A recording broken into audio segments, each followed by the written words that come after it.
ചെറുപ്പം പോയി മറഞ്ഞു, വാർദ്ധക്യം വന്നണഞ്ഞു, ഉഷാറും ഇല്ലാതായി, ഉന്മേഷം തീരെയില്ല. മേനിയിൽ ചുളിവുകളായി, മുഖവും കാന്തി കുറഞ്ഞു, മുടിയൊക്കെ വെളുത്തു തുടങ്ങി, കാഴ്ചയും മങ്ങിപ്പോയി. യൗവനം തിരിച്ചു വരില്ല, ആരോഗ്യം മടങ്ങി വരില്ല. ഉള്ളത് കൊണ്ടോണം പോലെ ജീവിതം അങ്ങനെ തീർക്കാം.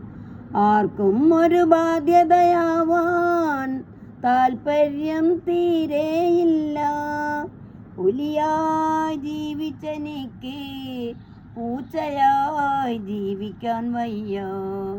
പ്രായത്തിൻ സമ്മാനങ്ങൾ നേരത്തെ ലഭിച്ചു തുടങ്ങി. പ്രഷറുണ്ട്, കൊളസ്ട്രോളുണ്ട്, ആ പട്ടിക നീണ്ടേ പോയി. തമ്പുരാൻ തുണയ്ക്കണം, പ്രശ്നമൊക്കെ തീർക്കണം. അല്ലയോ നേരത്തെ അങ്ങോട്ടൊന്ന് വിളിക്കണം. ഈമാൻ കിട്ടണം, നന്നായി മരിക്കണം. സ്വസ്ഥമായി പോകുവാൻ തമ്പുരാൻ തുണയ്ക്കണം.